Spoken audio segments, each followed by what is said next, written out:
All right, we are live. Hello and welcome everyone to another Chat and Learn here with Power to Fly. My name is Marielle Marie, and as always, super excited to roll into this next hour with you all. I'm already BFFs with our guest speakers today. Can't wait to get them down here to Patagonia to just share their knowledge and continue to be advocates in this great movement that's happening, I think, on a global level. I'm originally from California, so this is a topic that's very near and dear to my heart. And I'm currently in Argentina, and I'm trying to bring that knowledge here to Argentina. So I'm looking forward to taking notes throughout this hour, and I hope you all are as well, whether you are here live with us or whether you are rewatching. I just want to, say thank you for taking time to either listen to us if you're rewatching, or drop your questions or reflections in the chat box if you're here live with us. Before we roll into our introductions and get into our Q&A, I just want to go over some quick housekeeping guidelines to make sure everyone feels comfortable and confident in this next hour. So we would love for you to participate. If you're here live with us, you are deciding to spend time with us today. So that means we want to hear from you. Please use the chat box to drop any questions, any reflections, any of your own personal discoveries, any of your personal journey that you feel comfortable sharing as well. You are invited to use the chat box. We want to hear from you, especially since you're taking time to be with us live here today. If anyone at any point wants to hop off mute and voice a question or a reflection, please just give me a heads up, drop in the chat box. You can write to me privately or in the public chat, or you can raise your emoji hand too. That's a nice cue. That'll let me know that you'd like to hop off mute. And when time allows, I will give you permission to hop off mute there. Now, if you do hop off mute, you'll be featured in our live recording as this is being recorded. If you signed up for this Chat and Learn, be looking out for a rewatch email where you will receive links to any resources that our guest speakers might mention throughout the hour, and you can easily access them there. So be looking out for a rewatch email. If anyone has any sensitive information and you prefer to be kept anonymous, find me in the chat under Mariella Marie, write to me privately, and I will raise your question or your reflection to our guest speakers and keep you anonymous. And the last thing I'll say is we'd love for you to follow Power to Fly on socials and subscribe to our YouTube channel so you can keep up with all the great chats we've got in store. Now, I will briefly introduce myself for those of you who are joining a chat. If you have not seen me moderate or facilitate with Power to Fly before, I would just love to extend the invitation to deepen our emotional intelligence right here, right now. If anyone has, any tips and tricks, or if you want to just philosophize on how we can deepen our emotional intelligence, this is a topic that I love presenting to myself every day and to whoever I'm speaking with. So I'm going to try to see if I can bring some of my reflections to that note in this hour. Otherwise, I encourage you to follow the project that I am working on that is called the Positive Force Team. You can go to thepositiveforceteam.org, sign up for our newsletter, or I'm happy to connect on LinkedIn. And if you're here live with us, I'll be extending an invitation in just a few moments to network, drop your preferred ways of connecting, whether that be your LinkedIn's, your websites, your emails, whatever you want here. I just want to use this time to practice, building meaningful connections. And so grab those links, because just in just a few moments, I'll invite everyone to drop those links in the chat. All right, so without further ado, I'm going to pass the mic to our awesome guest speakers today, Kelly and Courtney. Let us know a little bit about yourselves, why you're passionate about this topic, and also what you're excited to share today. Let's start with you, Kelly, since your name is up here first, and then we'll pass the mic to Courtney. Thank you both for being here, by the way. And you're on mute. Don't say it. I knew it. You're not even doing a Zoom if someone's on mute. So I just did it, so no one else has to do it. But I'm so pleased to meet you. You've made our 420 in the first 10 minutes we got connected. So thank you so much for inviting us kind of out of the cannabis space. We love the cannabis space, and why there's so many reasons. I got in it for racial justice. I was at the governor's office when we legalized cannabis in Colorado. It was a people's initiative, not a particularly thoughtful piece of policy. It was around folks not being willing to do the policy, so the people had to do it. And so I could see that local communities, Black and brown communities, were not going to benefit. If we zoned like alcohol, which was policy that was also inequitable, and resources haven't been distributed equitably, we were going to experience things like gentrification and community disruption and removal, which is exactly what's happened. Courtney and I tried to figure out how to do that in a way that worked for a cannabis business, right? You're going to be in these communities you haven't been in. Communities have been working on their own health issues for some time. Why don't you come to the table and figure out what could be done together? That was our first company, Kind Colorado. We've since transitioned into Cannabis Doing Good. And I'll let my fearless and phenomenal, activated, anti-racist white woman, Courtney, who was not someone I knew prior to being in business together, but we've been on this journey together now for, I think, we may be out of our 7th year. And so I'm just so pleased to be able to do this with you. So, Court, why don't you jump in from Miami? Yes, great. It's so good to be with everyone here today. I'm Courtney, as Kelly said. I'm Kelly's work wife. We've been in business 7 years.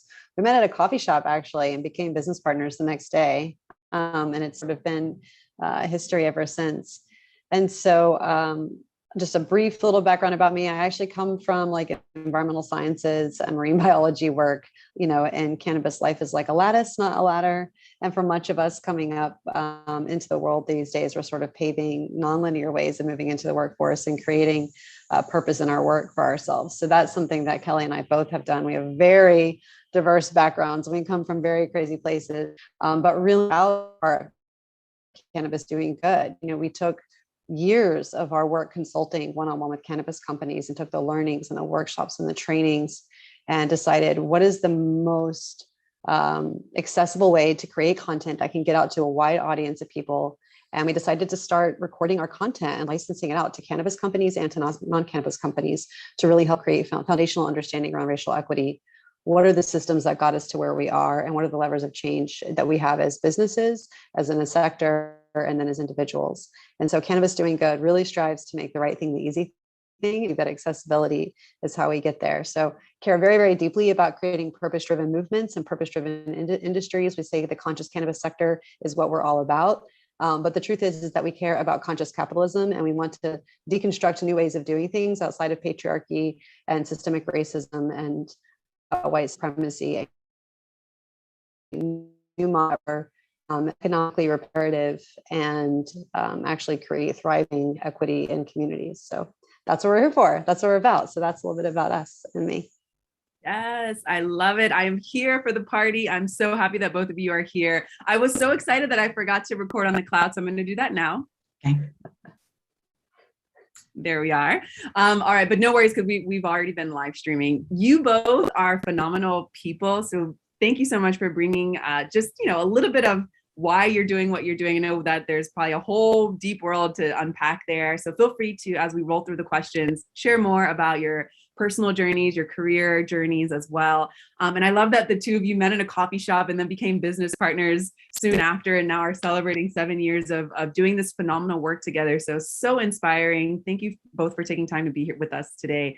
And just to set the stage, I'd love, Courtney, since I've got you here on my screen, maybe you can cover some of the principal themes for today's conversation here, and then we'll roll into our questions. Great. Yeah.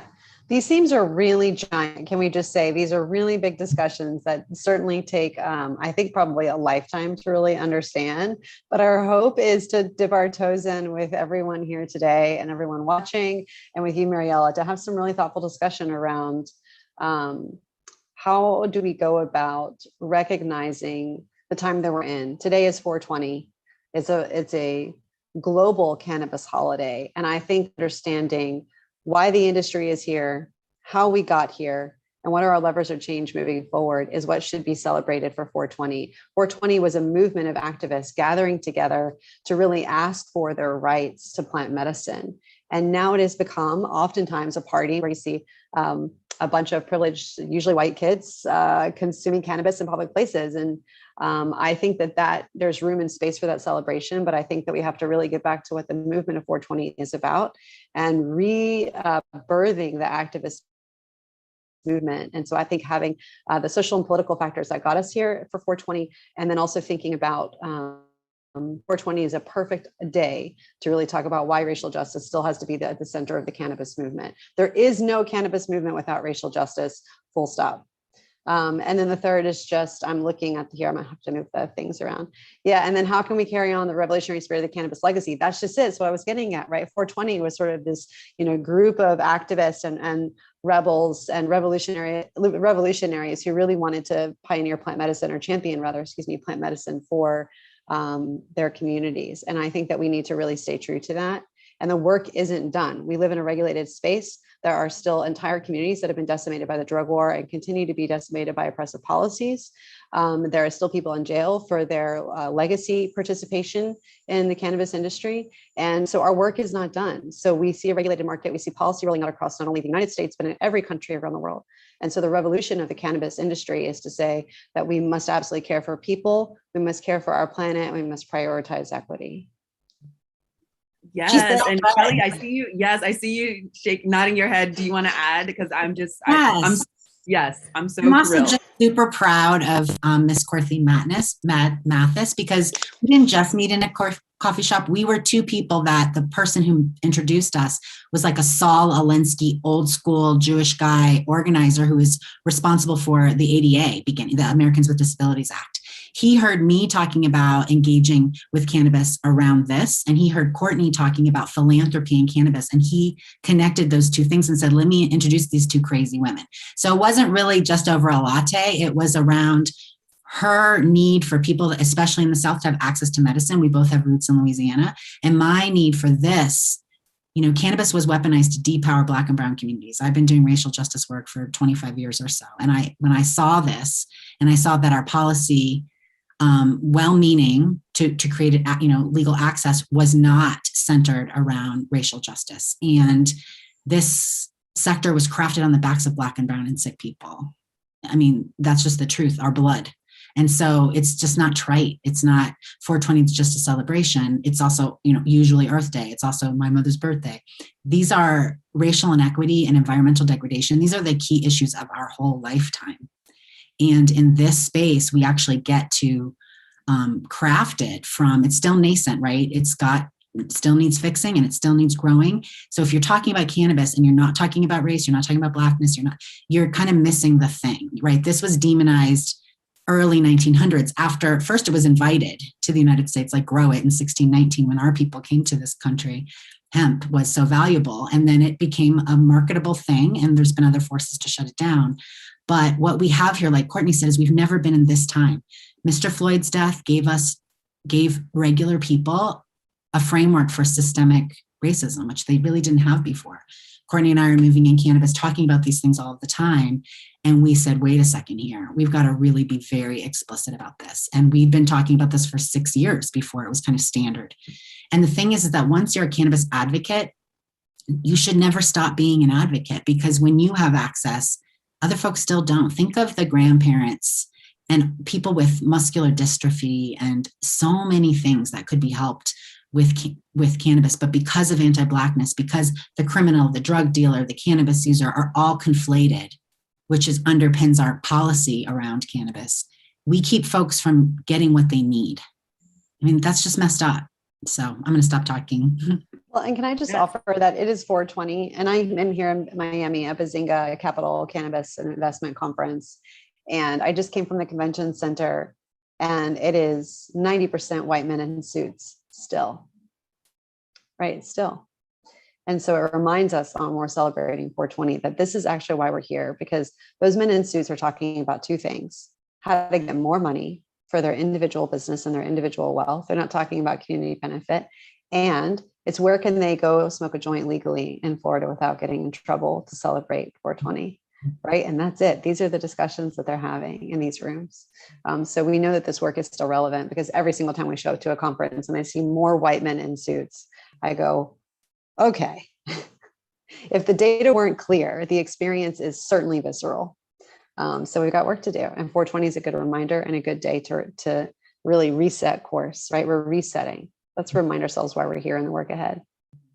Yes, I love that. Okay, so let's work. I'm going to stop sharing my screen so we can get to these awesome questions that folks have submitted. I also want to tell you to go to that lobby and make everyone put this on blast in the lobbies, that we can learn a couple things, and so that we can start to be more provocative in the space. Because for me, I can't talk about cannabis without being provocative, because it has become and has always been a vessel to express, to ground, to connect, and that is provocative in a lot of ways. It's not just cookie cutter, superficial, put on a suit, try to, figure out how to dodge, how to continue to bamboozle people. It's like the opposite of the movement. So I feel the energy that both of you are bringing to this conversation. I just want to say in advance, thank you so much. We've got folks calling from all over. So Monica's calling from Dallas. We've got Denver in the house, Miami in the house. So if you're just joining, let us know where you're calling from. Drop in the chat box. I'd love to just shout you all out. Also, maybe our guest speakers know about certain things happening where you're calling from. So that's another, great reason to just drop in the chat. Let us know where you are in the world. So before I roll into these questions, is there anything else you'd like to, help us set the stage? I love, Kelly, that you're, giving us a little bit of the historical relevancy, because actually I'm going around today saying, like, I'm having this phenomenal conversation today. Today's 420. And then I hear people telling me stories about why 420 is important. So can you all demystify just a little more and just help set the stage for, the historical value, where we currently are. And then we'll do some future talk towards the end, but just to, help people bring that sort of, education piece to this conversation. I think technically 420 is like high school students in California is stepping out on 420 and smoking in rebellion. Like literally, I think that's what that point in time was capturing. But as Courtney said, if there was then a celebration, people who could publicly be out and use. I'm in the industry. I'm a mom of 5 kids. I'm a policy person. I'm an organizer. People are like, oh, hey, come smoke this joint with me. I'm like, I'm Black. Like, I'm still Black in America. And I'm still likely to be arrested, even in Denver, places that it's legal. So, and that's because of systemic racism. And what I love is how you're tuned into social emotional stuff. Well, that's what's new about the anti-racism conversation for us, is that we're bringing in, I'm a social worker, social scientist. Courtney is master's in, public everything, philanthropy, and as well as environmental sciences. And talking about our understanding of somatic experience of Resmaa Menakam's work, also Tima Okham's work around the pillars of white supremacy, recognizing that the conversations around race have always been interpersonal, and that gets us nowhere. If you're nicer to me, then racism is done. I don't care if you're nice to me. Stop shooting my people in the street, funding mass incarceration, having a source of unpaid labor with our mass incarceration system that was formed partly by weaponizing cannabis. Let's just name it, because you didn't choose this, I didn't choose it, but it's what we live in. And so if we can ground ourselves in our bodies and recognize the work of Brene Brown or Tarana Burke, we're going to feel shamed. We're going to feel bad. But we actually have that in common. And so I don't need to be defensive with you. You didn't choose this. You didn't build a judicial system that was going to work like this, right? The systems are working exactly as they're supposed to. But if we have things like frameworks, which we use the 4 eyes of oppression to talk about racism, it invites people into a clear-eyed view of this is what it is. It's not your choice or my choice. Our choice points are, can we be shame resilient? Not need to feel like we know every single thing in the space. We're in a space, we don't know anything. And we're old school. We've been around for a while. I don't know about terpenes or the seriousness of the endocannabinoid system. No, I don't. This is what we know. We know we have a mechanism, a vehicle to do things differently, and that we can interrogate our systems and say, how could they be more just? It came from harming Black and Brown communities. How do we unharm? How do we repair with the policies that we're passing? Not to diversify the space, to create racially equitable solutions to race-based policies that decimated communities and continue to. The drug war has never ended. It just has a new form. So it's really deep stuff, but we do it relationally. And man, what are we going to do? Look at our children and say, yeah, we knew inequity and racial degradation. We knew those were the most important things in the world, but we just decided to do nothing. No, just one step at a time together in community, imperfectly. I'm going to mess up. You're going to mess up, and be brave. Yes, I love that. I love that. And Courtney, I'd love to pass the mic to you to talk about some of the things within the cannabis industry that need addressing. So some of the biggest challenges that you have seen, of course, Kelly, I want to hear from you as well, but both of you, what are the biggest challenges in the cannabis industry that need addressing? Well, I think the question is what doesn't need addressing. I think that there's 2 fundamental conversations that we're having, I guess really 3 conversations that we're having a lot, and they're all bound to each other, which, yeah, right, Kelly, how long do we have?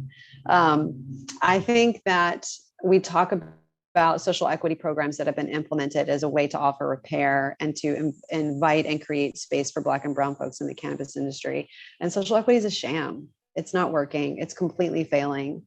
And I think it's failing for lots of reasons. I think, which we absolutely don't have time to go into unpacking social equity programs across the United States. But I think that fundamentally we see entrepreneurs who have likely come from the legacy market looking to get into cannabis. They're given a license, maybe they're given a little capital, and then they're usually given nothing else. They're saying, now go and be fruitful. And I think that that's a real challenge because the cannabis industry with 280E and other sort of tax infrastructure is really not set up to nurture and cultivate successful solo entrepreneurs or craft cannabis companies. The way the industry is designed today and what we're seeing already happen is, mass consolidation in the industry, which is really a function of having well-capitalized businesses that can hemorrhage money to drive down price, to curate, more consumers. Craft cannabis gets taken off of the table. They lose their license, and social equity is not impervious to that. So you have folks getting awarded licenses who oftentimes cannot be are not going to be successful because of the circumstances that they've been given, and also because I think we see. Oh, sorry, Kelly. Did you try to say something? No. Okay. They're not going to be successful and they end up becoming distressed assets over time. There's thus further fueling consolidation. I think the other challenge that we see is that you find a Black or brown entrepreneur and they're coming from a community that's been decimated by the drug war. They don't have access to healthy food. They don't have good after school programming for their youth. They don't have good access to healthcare. They haven't had the same equitable access to education. And we're sort of saying, hey, you have all of these like social economic factors impacting the way that you show up in the world. Just put those in your pocket. You got a cannabis license. Everything's going to be fine, right? Not everything's not going to be fine for those entrepreneurs. And social equity is meant to offer repair, but we're investing in individual operators. We're not actually reinvesting back into communities. We're not actually addressing the health equity that truly would not only foster better community health, but then give individuals sort of the sovereignty and stability that they need to really run a successful cannabis business. So those are some really major factors that we talk a lot about. I think lack of access to capital, lack of women, queer, and Black and brown leadership is fundamentally a problem. We don't have people in cannabis companies with power making decisions. And what I mean by power is they actually determine how money is spent in that company. You can be a manager, but it's not the same as having actual influence over how dollars are being spent. I think that's a real challenge in our industry. So I think we look at from a policy side how social equity was birthed, and it's birthed in a vacuum to assume that a single operator is now going to fix an entire community's challenges, right? And we're going to generate wealth for that community and for that individual just by giving them a license. There's no access to capital. There's entire policies that have made these communities really at somewhat of a disadvantage. And I think that we need to consider and move the narrative from really shaping social equity programs in cannabis around supporting the minority to really thinking about cannabis belongs to the global majority, and it always has. And so policies need to be written by the global majority. They need to be written by women, and resources from women, from people of color need to be reinvested back in there. We have to retake control of the situation.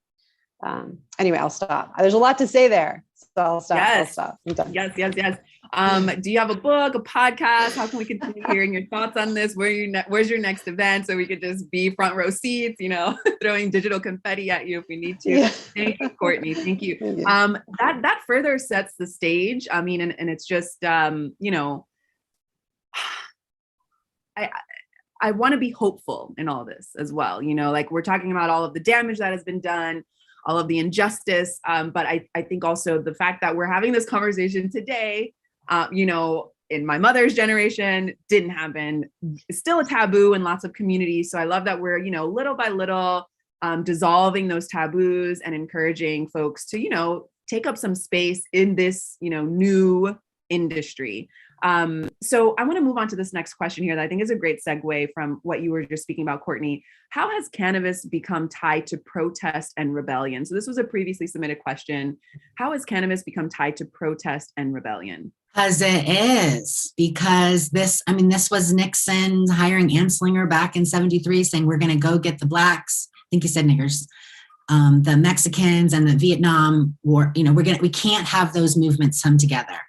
We can't get them into, let's go after them, and we will use drug policy to do that. We have the recorded words. And so that was clearly very explicit. It has always been a unifier.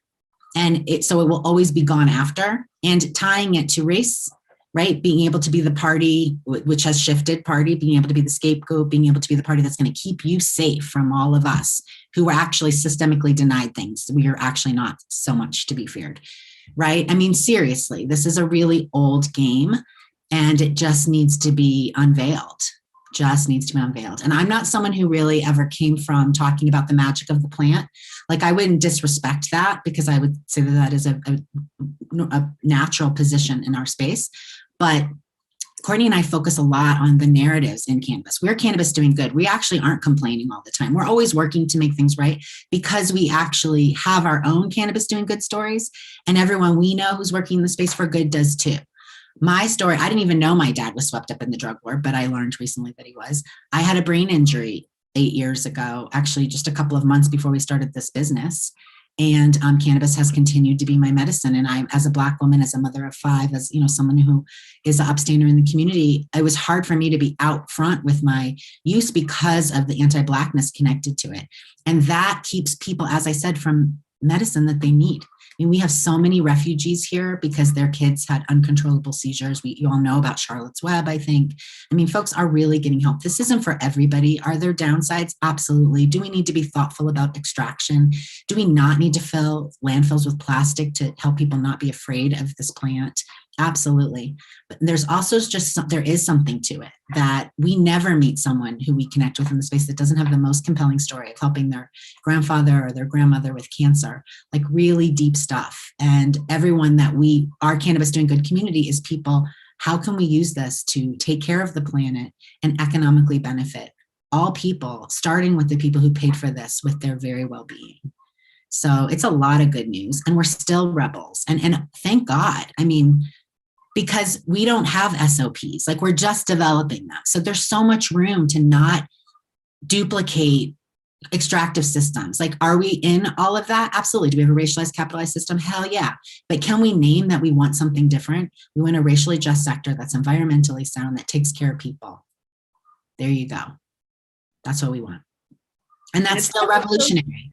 It's absolutely revolutionary, and it sounds so simple. So what is the big deal? Why does it take 20 years to get to these big, goals that are revolutionary and so necessary? So yeah, there's so much performative activism and performative allyship in all of the spaces. And of course, Courtney, you're speaking to that right now. You're saying there are a bunch of, mostly cisgendered white, men in suits, speaking about cannabis. Is there any other part, performative allyship, performative activism that you all could speak to that you just want to like call out, and just to help bring awareness for us as well, so that we don't further participate in, performative allyship, performative awareness? Yeah, I would actually, I'll be interested to see what Kelly says to this question, because we've not been asked this one before, which is saying something. So congratulations. We've been asked a lot of questions over 7 years. You got it. I think that Cannabis Doing Good, this is not a Pollyanna response, but our approach is really to call people into the work. We don't like to call people out. Now, do I secretly want someone to start cannabis doing shit and start calling people out? Like, absolutely. I would support them 100%. Like, that's a copycat that we would be really perfect, be happy with. But as Cannabis Doing Good, that's just not how we worked in this space. We really try to find ways to call people into this work. And what we know is that most people don't intend harm. It's just they have no idea how to do this work. And so for cannabis companies, one of the things that we offer is something called a racial equity self-assessment, where we go in and just capture baseline information across 5 key areas. And we do it as a way to score companies in these 5 key areas, like marketing, communications, HR, advocacy, and community engagement, and to say, these questions are not meant to shame you. They're not intended to shut you down, and we will not call you out. It's meant to grab a benchmark of where you're starting from, and then allow us to work with you to provide the pathway forward. I think that I had a meeting this morning, actually, where I was told that a CEO was so stalled in his racial equity work because he was terrified of being canceled, absolutely terrified. So he was terrified to do anything. Like, he didn't want to move forward, didn't want to be backward, just didn't want to do anything. And so I think that's part of the challenge, is that, as white-bodied folks, it's really easy to get shamed. and to take it so personally. And what we often say is like, Kelly will say, we were not born into a racialized system. And so we're not saying that you as an individual have chosen this white-bodied person. We're saying you as an individual have more power and privilege than you know.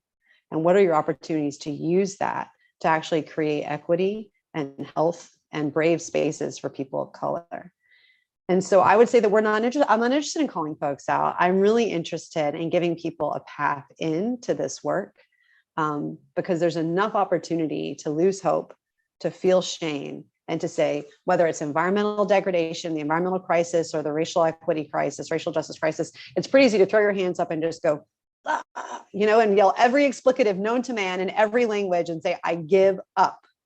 And the truth is that lives depend on not giving up. Our lives depend on not giving up. My white children's lives depend on the freedom of the global majority's children's lives, right? And so I am compelled to do this work, not only because I care about my neighbors, but because I care about my children, and my children will not be free and liberated until Kelly's children are free and liberated.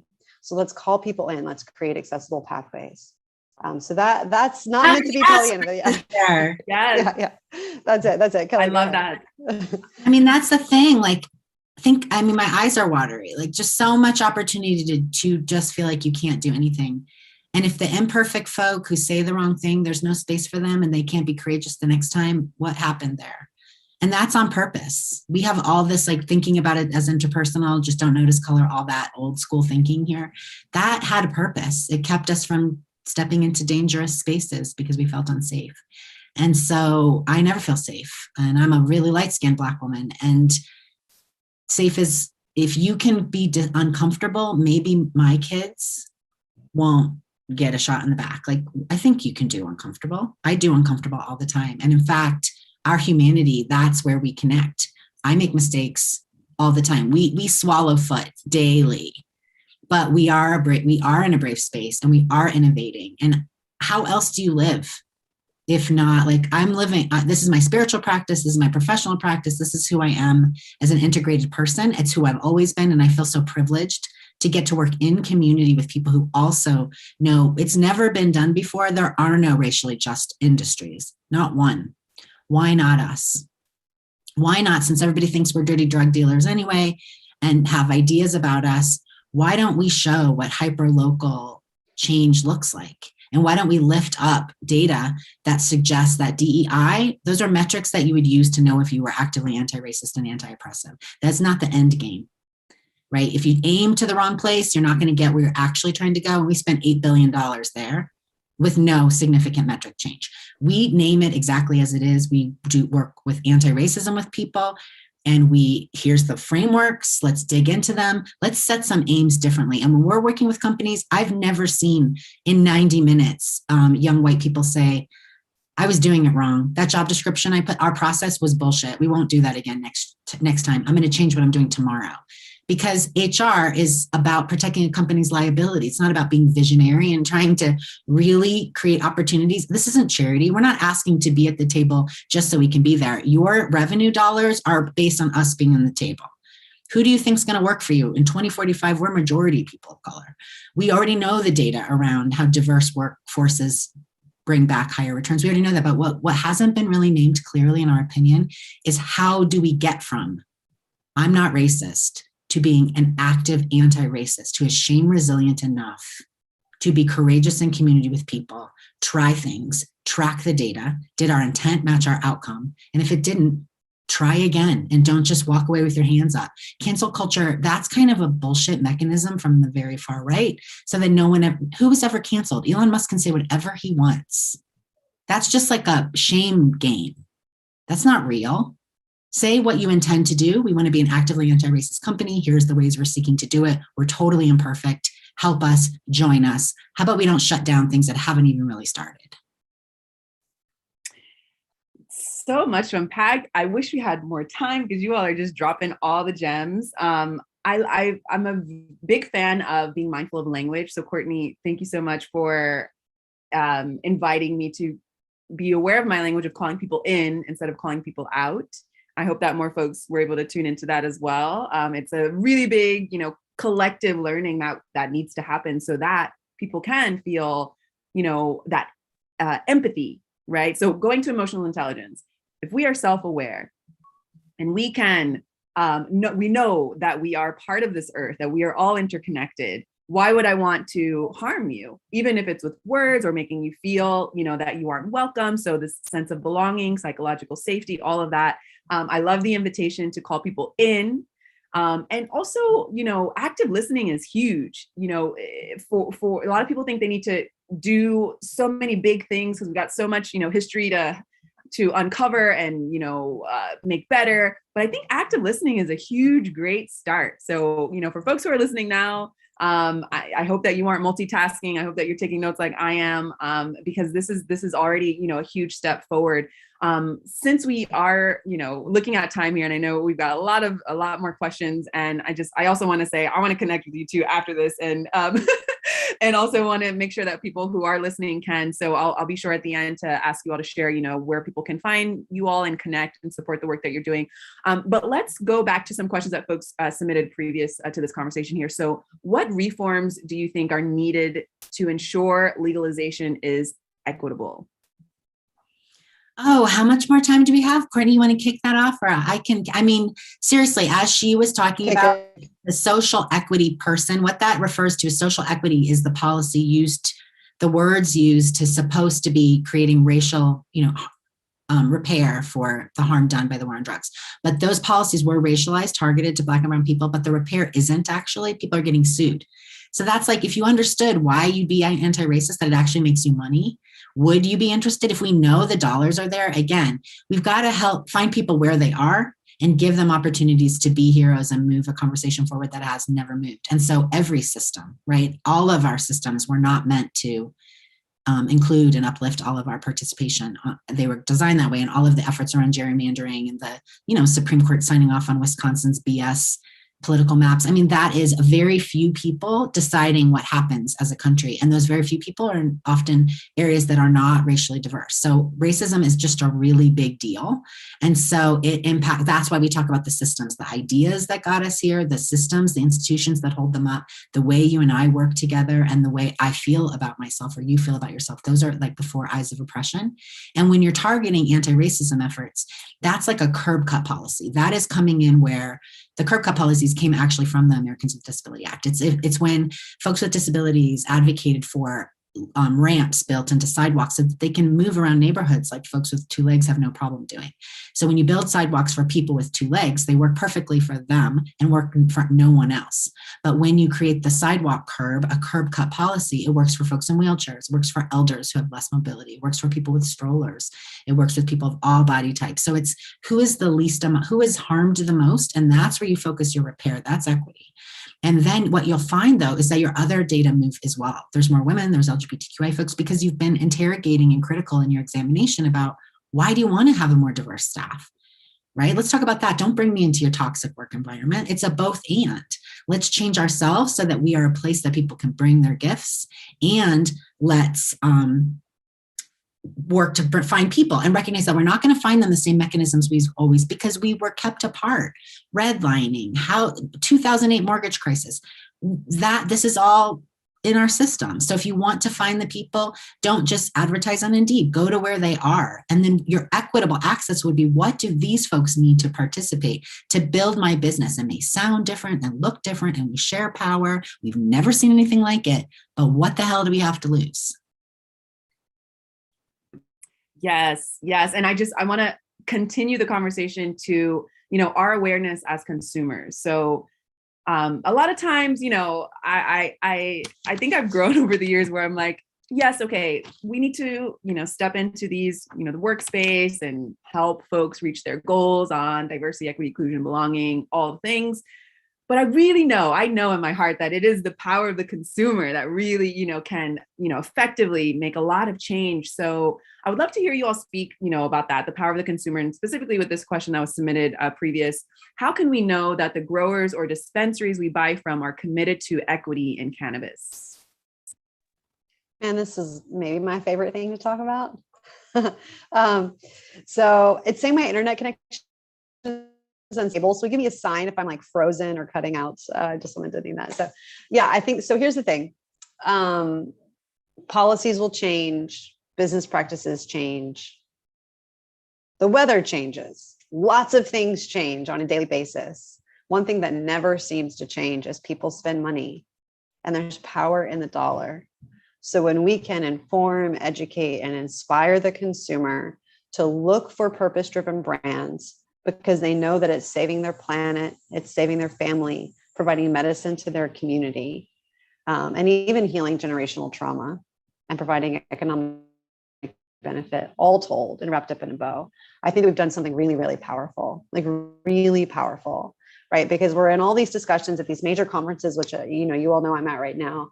And so few people from B2B, investor to a business, they're not actually even talking about the consumer and the power that they have. They're talking about large scale market data. And everyone's business strategy is to react to that data and respond to the consumer. It's not actually, in my opinion, cannabis is not yet at the place where we are influencing the consumer and shaping how they shop. So Cannabis Doing Good, one of our biggest aspirations is the Cannabis Doing Good badge. We have a cannabis company today, the People's Ecosystem, People's Dispensary, which has piloted the Cannabis Doing Good badge. And it is our way to tell consumers that they are committed to equity, they're committed to people, they're committed to the planet. And it is the power that eventually when you're walking into a dispensary, there's a Cannabis Doing Good shelf. When you go to iHeart Jane, you can search by Cannabis Doing Good companies. When you're looking on your app and you're in a new city and you're looking for the Black-owned business or the sustainable business, who's got the best grow, the cleanest cannabis, that you can find CDG companies everywhere. And our vision gets really bigger than that, because what we actually hope is that we become companies doing good. It's not just in cannabis. We have a case to make in our industry, but we have a movement to build outside of our industry to say purpose matters. It drives growth, it promotes equity, and it's going to save our planet. All you have to do is spend with purpose. And so I think that absolutely the consumer matters here. It has to matter. We actually developed the Cannabis Doing Good badge years ago and have only really backed into how to get that to market, because it was the first thing people kept saying, are you going to have a certification? We want you guys to certify businesses. And we're like, man, that sounds like really boring. I don't really want to certify businesses. Like there's lots of people doing that, right? Especially in the sustainability space. But there's not a lot of people giving businesses the tools to have a conversation with their consumer that's outside of product or price. Right. And the Cannabis Doing Good story, the movement, the ecosystem, the services, everything that we're building in the badge is a way for businesses to retake their narrative, showcase their values, and absolutely entice consumers to shop that way. And I think that that's really exciting. It's the thing I'm the most excited about. We can actually shape the way the economic engine works by changing how people spend their dollar. And we know now more than ever, millennials and all the generations that are coming after them, they really give a shit. I'm an older millennial. I'm 38 years old. You better believe that there isn't a product, a business, a restaurant, a clothing company, a jewelry company, a tech company that I don't do some research about, right? I'm committed to that. We have to. It's like at this point, if you're not, you are behind. But it's not too late. There's no shame. You can start right now. Do you all want to call out some more websites or, places that people can lean into to start this? Because it's actually, and I've been waiting. I'm like, okay, I want to start this. But then of course, it's too much work. And it's like what you said, it's kind of boring. So as I see more people doing this, I'm like, yes. So the power of, positive thinking and, we're all connected, even with how we want to try to be revolutionary. So is there any, if someone wants to start today being more mindful in their consumption, whether it be with cannabis or, any product, what do you all use? That's a good question. I mean, so our hope is actually to have a Cannabis Doing Good directory. So we're working on building that out actively. So coming soon, come back to our website in 10 months. But in the meantime, it's just relying on our partners in the space. We used to say we wanted to be the North Star of the industry. And what we know is we're actually building a constellation of good. So there are other people out there doing amazing things, right? It's BIPOC Can, it's M4MM, it's Hood Incubator, right? Look at the other sort of Black and brown women and queer-owned businesses in this space and find out who are their partners, who are their vendors. So find the dispensary that's women-owned, Black-owned, queer-owned, and then find the brands that they support. But I think when you look at associations that are really championing the Black and brown women and queer communities, they're going to be the ones that point the direction, because you're going to look at their membership and say who has committed to sort of their way of moving in this space. who has committed to sort of not only prioritizing Black and brown voices, but maybe also being run by Black and brown leadership. So that is where we start now, but it's honestly word of mouth. That's kind of why we started the badge. Every time someone comes down, right, Kelly, I'll let you speak here, but it's like, someone whispers in your ear and saying, well, who should you shop at? And who should you shop here? I can tell you a list of all the people not to shop at, right? I know who the bad players are in the industry. So I'm pretty quick when people come to Colorado to say, don't buy weed from these people. That information is sort of like inherent to just being part of the industry for a decade. And lots of people feel that way. So we have to get that information, create transparency and accountability and access to this information. The hope is that the Cannabis Doing Good badge with member profiles will do that. So you're able to click on a company, it'll have a little profile and just to highlight like how they're showing up with purpose, how they're caring for their planet, how well do they pay their people, right? And you can make really good decisions. And so I would say that not that I think that we're some sort of unicorn, but this doesn't exist in the industry yet. And we are working on it. And I think it's going to take a lot of us. It's going to take a lot of other associations and other companies to really build this out in a robust way that meets consumer demand. Kelly, go ahead. But we do exist, and it's not a pay to play. We have that assessment that she said, you score yourself, your data is private. How are you a racially just company? How would you get there? As you move forward, you reach a certain level, then you're badged. It's not, you just come, you have money, you're there. Because we want to meet people where they are and give them data and metrics to aim toward and rinse and repeat and do better. No one's ever done this before. Like we really have to roll up our sleeves and do it together in community and perfectly. And we're that too. I love that. I love the visionary call to action and participation from being the North Star to being a constellation that, of course, it's going to take a lot of us. And I'm all the way here, close to Antarctica. And I'm like, how can I, form some sort of connection to bring knowledge down here that is so necessary as well. So I know folks might be listening from different parts of the world. It doesn't just happen in the States. I know a lot of our conversations are, US centered, but this work is everywhere. This plant, has reached, every corner of the globe. So, which is also another powerful way to just realize the potency of it. If we all participate with mindfulness, and, use these tools and these tips that you all are saying, we can make some really big changes here. So, we exported the drug war. Whether it's a life or death penalty in some places, like we have to undo that.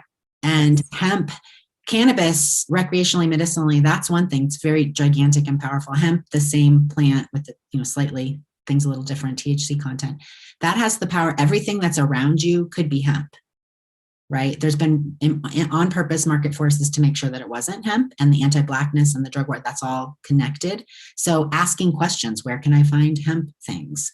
Whose process, who pays well? Who takes care of their people? What are your community connections? Asking those informed consumer questions, just from ask anybody. Like that, once you hear that 10 times, then those companies are the ones that come to us and ask for our help because the consumers are demanding it. And we know that it isn't very obvious and clear, right? Cannabis is still very hidden and very, but the more people ask for purpose-driven companies, they'll find them racially just, environmentally sound, benefiting the community. That's it. You ask and you've been paid attention to, because that's where you want to spend your money. Valuable. I love it. And I totally agree. And actually, Courtney, you actually mentioned a little bit about this in your previous response, but I want to throw this to both of you, because I know that folks who are listening might be interested in, taking up some space in this industry. A lot of people are trying to pivot into different careers. I know that there are lots of ways that, tech and, all the things can be, as you said, this is so new for us to be speaking about it this way and figuring out how to, find solutions and bring awareness and justice. So for those who are listening, this is, a big question that, of course, we've got about 10 minutes left for this whole conversation. So, please be as concise as you can. And of course, we want to continue to hear from you. So we'll support you all by going to your website and all that. But this question was submitted previous. What are some of the hardships as a woman-owned cannabis organization that you've had to overcome? So, any red flags you want to just say, look out for this, or, keep your antennas up for this, for those who might be stepping into the space, specifically, for anyone who has been marginalized. So you can open up this response to anyone who has, been historically marginalized. What are some hardships that you all have had to overcome so that, maybe that can help, folks navigate this space as they enter into it? Courtney, what hardships as a 5 foot 5-foot little blonde woman. All of them. I think that when we think about gender parity and challenges around gender parity, certainly cannabis isn't exempt for that. We are a revolutionary industry, but because it's still dominated by men and largely cisgendered white men, coming to this space is a challenge. I'm 5 feet tall. I'm blonde. We have a client that teases me and says I look like a high school narc on a regular basis, which is okay and fun in that setting. But what it means is that it's really hard to be taken seriously in other places. And so I think that there's a challenge, right? When I go back to this conference, I kind of disappear. You all can't see me. I am wearing this fully leopard covered giant onesie. And I'm doing it on purpose because I want to walk into a room and be noticed. And I want people to remember me, and I want them to remember the things that I say.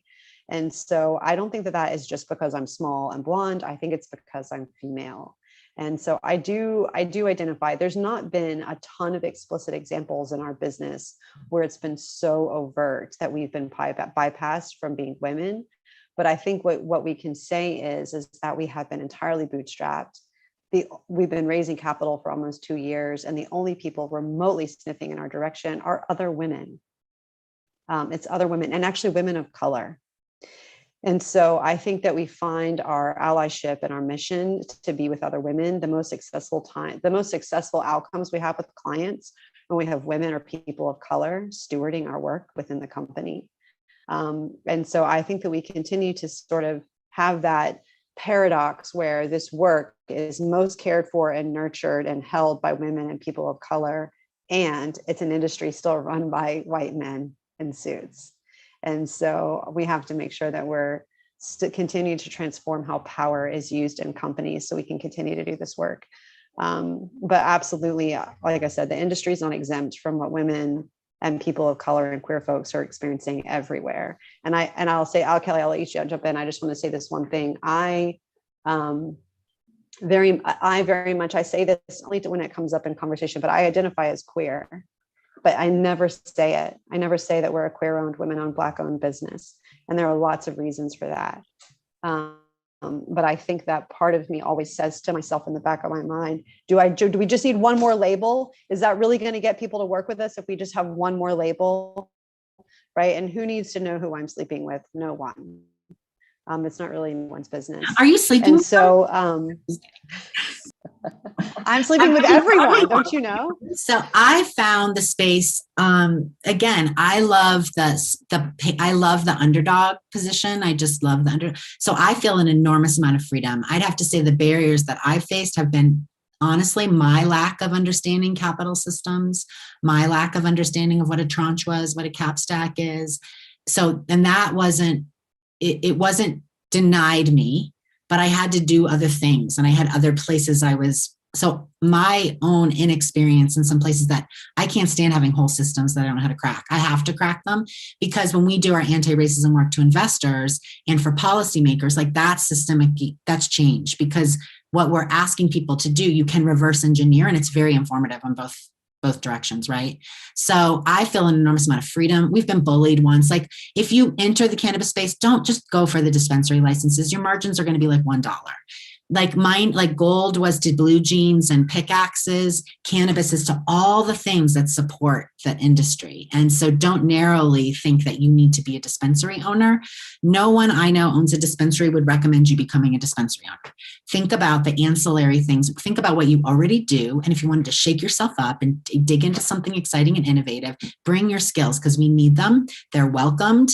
And bring your authentic self, because I've never experienced so many people that I want to be with so much, who engage me on every level all of the time, than the people in this space. And I've worked in a lot of spaces, and so I just felt truly honored to work with, and we know one another. That's why we're building the Cannabis Doing Good community. So we can say, I'm imperfect, but I want to be with other people who have great ideas so I can do better and you can do better, and we can help consumers shop with just us.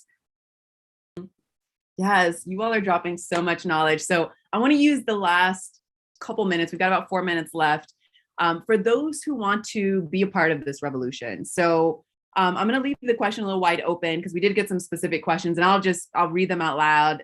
try to, touch on whatever you feel will be, your last message for today's conversation. But so folks who are interested, who want to help support the cause but are living outside of green states, want to know what they can do. Also, people want to know how can they start conversations on this topic and the war on drugs while working within conservative industries such as finance and consulting. So please leave us with some food for thought, how we can participate in this revolution, and also, stay grounded and hopeful. Well, I'll just kick off with that reminder about the ancillary businesses. Think about that. Think about the skills that you already have and that you want to rework and get in and get something messy and in community. Courtney, what would some of the things you say? I would say that there's always, this is going to sound a little bit broad, but I think that people can continue to be engaged at a policy level, right? Understand who your politicians are and what they stand for and the policies that they're going to pass. Drug policy reform is not stopping with cannabis. It's just beginning in psychedelics. And I think that drug policy reform will continue to unfold across the world. And I think that we need to be really clear that the people writing that policy and the politicians writing those policies are put there oftentimes by voters. And so have a really good understanding about the people that we're supporting with our vote. And when we disagree, get noisy as hell. I think that as a consumer, I think that we should continue to seek out purpose-driven companies. And while you're waiting for badges and other tools like Cannabis Doing Goods or other companies' tools, there's just really meaningful work to always do. Sometimes it's just going to the company's website, reading about them, and looking at who their leadership is and why they started their business. It's a really good start to understanding like who they are, who's running their company, and why they're there. And then, so we have the policy piece and we have the consumer piece. And then if you're looking to get into the cannabis business, I would just say that prioritizing relationship over transaction is always going to get you further. No one should come into this space as though they know nothing, have no value, right? And that they're asking for some sort of help. We should all come into this space saying, I have years of background and value that I can bring into this industry, that I can infuse into this industry. I have worth, I have value. I'm not asking for a favor, I'm asking for partnership, right? Sort of my approach at any conference, if you're going to cannabis conferences or going to cannabis network events, build relationship, move at the speed of trust, create a partnership that prioritizes that we are peers first. Because once we're in relationship, you will really get to see my value grow and bloom. And from there, you can begin to understand who are the people who are allies to my mission, to my business, to my purpose, and to my curiosity in this space. So I would say start inquisitive, prioritize relationship over transaction, and know that regardless from where you come, any sector, any country, you have tremendous value that this sector is absolutely begging for. And nothing's done. Even folks who've been in this old school, all this is still dynamic. Like federally, it's not going to happen for a couple more years. And they're going to take their guidance from what's happening in the state. So be active in your local community so that your state can have a better program, better effort than lots of places. We're learning and retrofitting. And when we're talking about the social equity policy not working, that's the space for racial justice most pointedly, but thinking about it broadly. Environmental justice is also racial justice. Ask your questions. Be committed to having clean medicine available to you. Don't let it be grown in warehouses with chemicals. You want sun, earth grown stuff from nature. That's what you want. You want the opportunity to grow it yourself, so you don't have to go to a business if you don't want to. That's what you want. And consider that the legacy market is twice the size, maybe 3 times the size of the regulated market. So we're kind of separate. And we also want to create spaces for the legacy market to enter, but it's hard. And if you don't have a huge tolerance for constant change and no security ever, you might not want to be here. I mean, it's dynamic all of the time. We tell people, get your helmets and your pads and find your friends. That's great. I want to put that on a t-shirt. Get your helmets and your pads and find your friends. And we have cannabis together. And I have, there's something about it. You can connect with someone who you may have never connected to. We don't know why. It's part of the magic of the plant that I can't really explain, but I benefit from and I honor. And I honor others who do as well, because people need access and the planet needs, we need to do things differently. Hemp can replace petrochemicals. Yes. Oh my goodness. Okay. So we are at our time.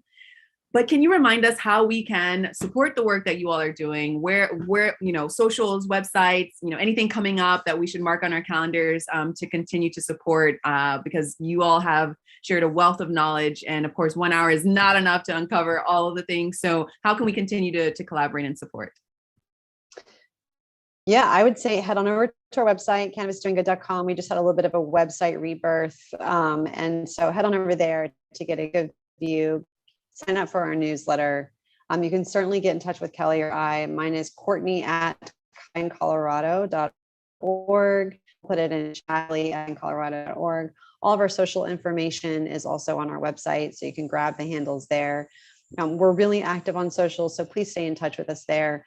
Our website is going to absolutely continue to have updates and changes and ways to engage, where we're going to be running workshops, networking events, membership programs. We're doing this across the country and across the world. We plan on being in Berlin, Cartagena, and Jamaica this year. So we have big travels planned, but where CDG is going to be making a presence and really trying to build this purpose-driven community.